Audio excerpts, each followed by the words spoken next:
probably second only to asking questions, skillfully questioning, carefully listening, which I think is the primary skill set that you have to be good at sales. But the next thing is going to be objections. How do you answer questions that are hiding an objection, or difficult questions, or flat out objections?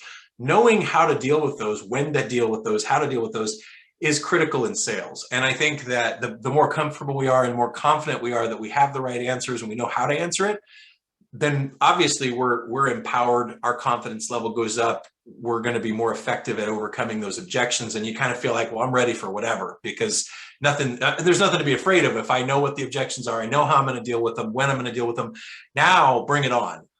But there is a tendency to be afraid of objections, and the irony is that in sales, objections are a good thing. I mean, in fact, if I don't have an objection or like even a tough question, I'm kind of worried. Because the selling doesn't really start until there's an objection. Somebody will sit there and listen to you. If they have no interest at all, they won't ask questions and they won't have objections, because they don't care. It's irrelevant. Once you start to get them to take ownership of something and think like they have it, and is the recording? Oh, no, recording's already going. Yeah, I got a reminder, but yeah, it's still going. I didn't pause it for the break. Thank you for the reminder, just in case. So if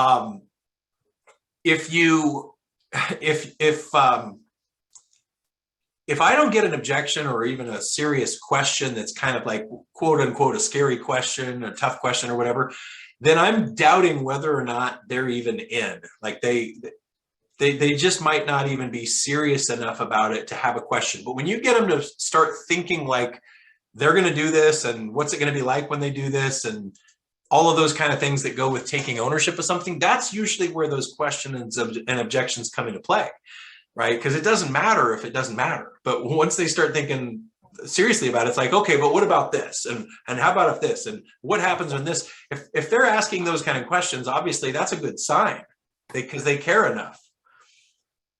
But I still want to know, when am I going to overcome those, and how am I going to overcome them? What's the best tactic to use to deal with those objections? So let me just throw it out first as a question.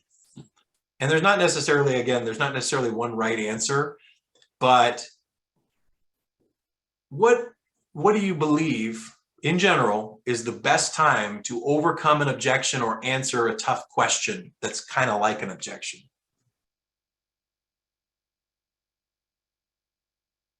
Before it's brought up.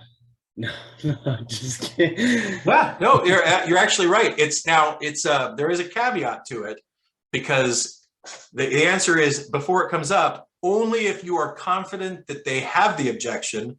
Yeah. Because you don't want to create one they hadn't thought of. But if you know this is the objection everybody has, or they've said something to tip you off that's a concern for them, or you're pretty sure based on how well you've gotten to know them that that's going to be an objection, and you're like, okay,